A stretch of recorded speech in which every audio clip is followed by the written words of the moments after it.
அன்பும் பண்பும் பாசமும் நேசமும் நிறைந்த நட்புகளுக்கும் உறவுகளுக்கும் என் இனிய காலை வணக்கம். இன்று ஒரு குறள். அதிகாரம் 5, இல்வாழ்க்கை. குறள் எண் 42.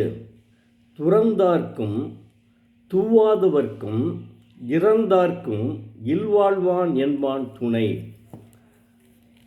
துறந்தவர்க்கும் வறியவர்க்கும் தன்னிடத்தே இறந்தவர்க்கும் இல்லறம் மேற்கொண்டு வாழ்கிறவன் துணையாவான் என்கிறார் தெய்வப்புலவர் திருவள்ளுவர்.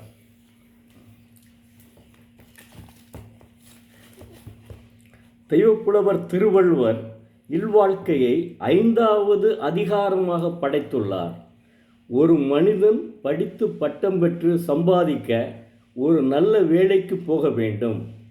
சம்பாதித்து பெற்றோர்களை பாதுகாக்க வேண்டும். பெற்றோர்கள் திருமணத்திற்கு பின் பார்ப்பார்கள், திருமணத்திற்கு பெண் பார்ப்பார்கள்.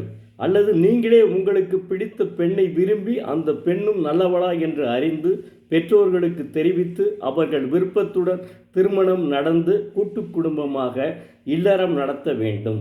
அத்தகைய இல்லறத்தால் துறவியர்க்கும் ஏழைக்கும் ஆதரவின்றி கெட்டுப்போனவர்களுக்கும் இல்வாழ்க்கையில் இருப்பவனே துணையாவான் என்று தெய்வப்புலவர் உணர்த்துகிறார்.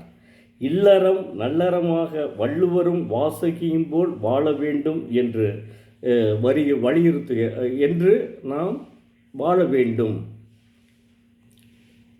நான் உதாரணமாக என்னுடைய வாழ்க்கையிலே நான், என்னுடைய அம்மா, என்னுடைய அப்பா, என்னுடைய மகன்கள் 2 பேரும் மொத்தமாக ஒரே கூட்டு குடும்பத்தில் வாழ்ந்தோம்.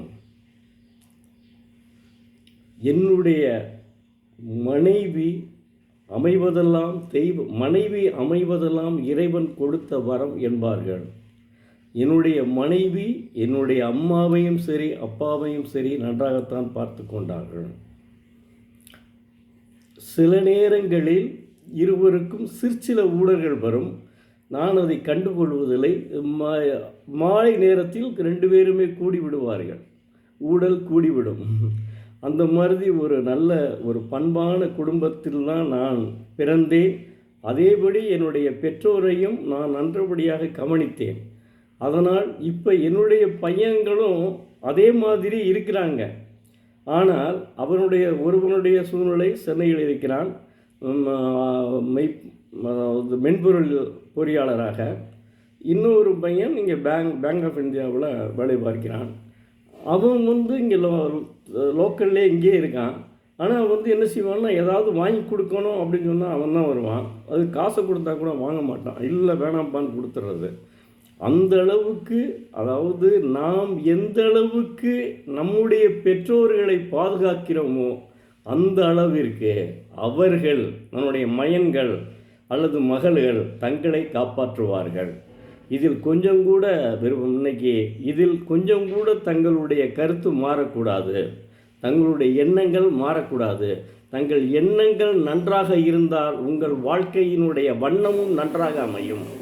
தயவு செய்து இப்போது உள்ள இளைஞர்கள் பெற்றோர்களை பாதுகாக்க வேண்டும். ஏனென்றால் முதியோர் இல்லங்கள் பெருகி வருகின்றன. நாங்கள் படித்த காலத்திலெல்லாம் முதியோர் இல்லங்களே இல்லை. முதியோர் இல்லங்கள் என்றால் எங்களுக்கு ஆச்சரியமாக இருக்கும், அப்படி இருக்கும். எனவே தயவு செய்து இன்றைய இளைஞர்கள் பெற்றோர்களை